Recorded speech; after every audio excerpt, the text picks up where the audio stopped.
কেন নিজেদের ঈমান, কেন জিহাদের প্রেরণা আমাদের ভিতরে থাকে না?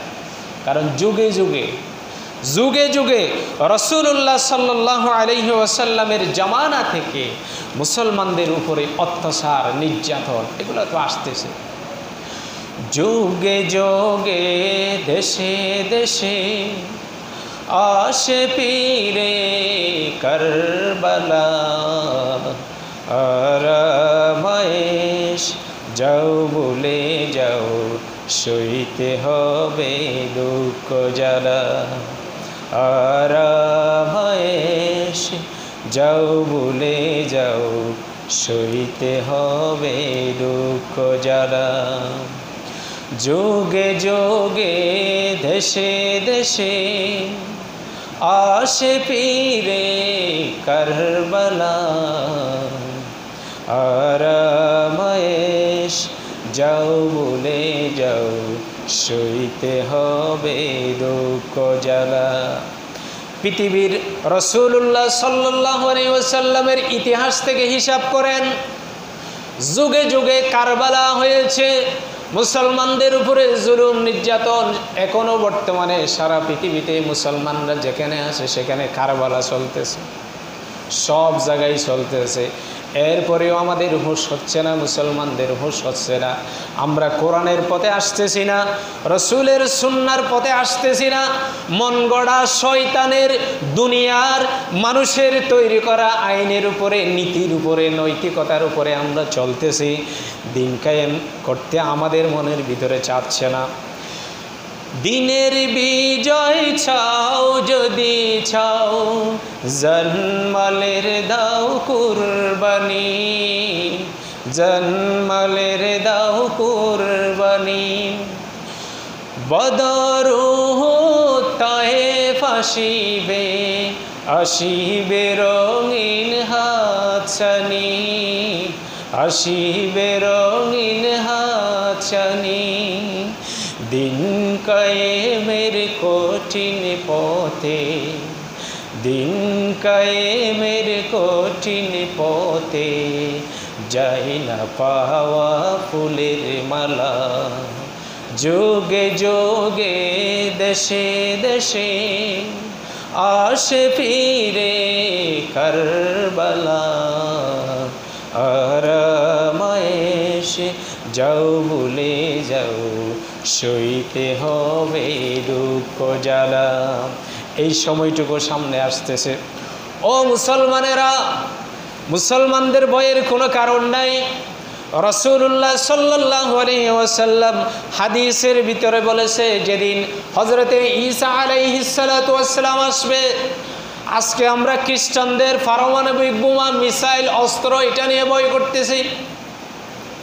ঈসা আলাইহিস সালাতু ওয়াস সালাম যেদিন অবতরণ করবে, আল্লাহর নবী বলতেছে, ইদা ইনতাহাল গামামু ওয়া ইনসারাফা মিনাস সালাত। ওই যে সিরিয়াতে, দামেস্কে, যেখানে ইমাম মেহেদী আলাইহিস সালাম নামাজ শেষ করবে, ওই মুহূর্তে যখন ঈসা আলাইহিস সালাম প্রবেশ করবে, দাজ্জাল ওখানে গিয়ে উপস্থিত হবে। আল্লাহর নবী বলতেছে, কামা ইয়াদুবুল মিলহু ফিল মাই ওয়া ইয়ানতালিকু হারিবাহা ফায়ুদরিকুহু ঈসা বিবাবিন লাদাইয়া ওয়া হুয়া ফাআইনামা উল খাবিসু কামা ইয়ামনাউল মিলহুল মা। আল্লাহ সুবহানাহু ওয়া তাআলা, মিলহুল মানে লবণ।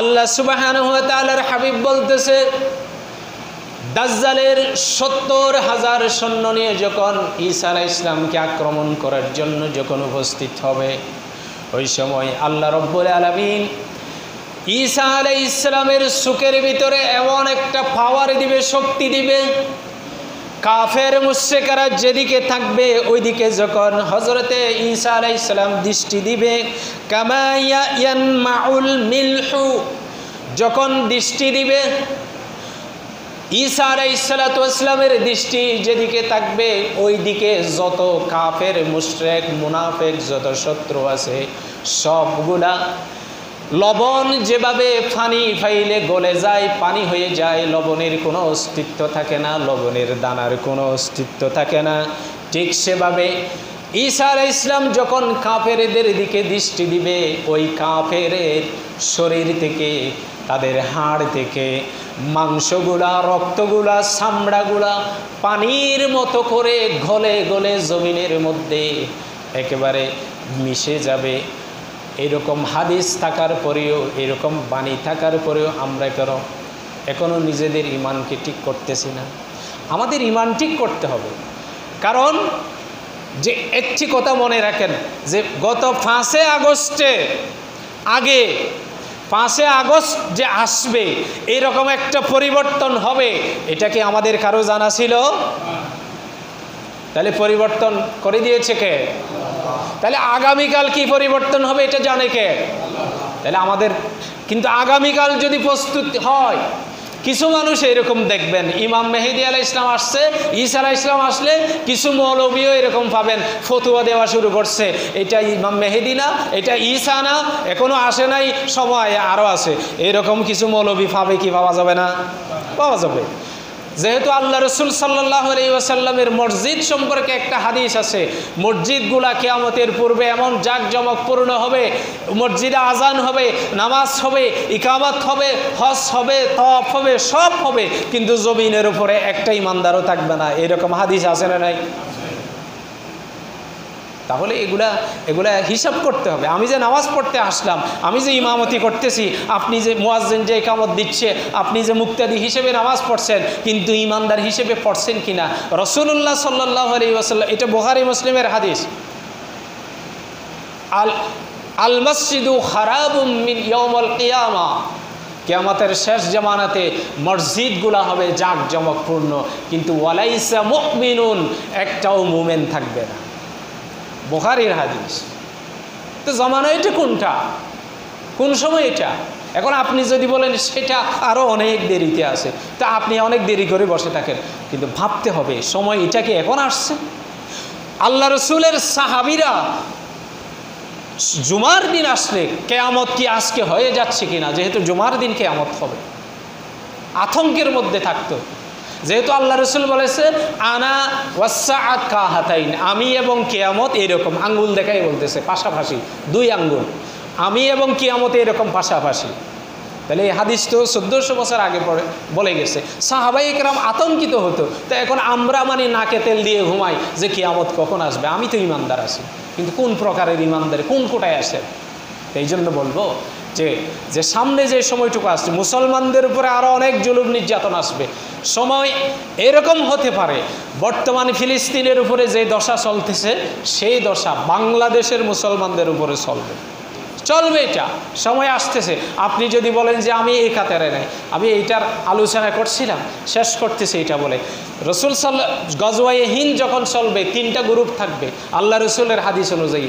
একটা মুনাফিক, যারা মুশরিকদের সাথে মিলিত হবে, আরেকটা দল হবে যারা যুদ্ধ করতে করতে শহীদ হবে, আরেকটা দল গাজী হিসেবে থাকবে, তারা বাঁচবে এবং যুদ্ধ করতেই থাকবে। 2টা দল জান্নাতে যাবে, একটা দল মুনাফিক হিসেবে জাহান্নামে যাবে। তাহলে এরা কারা?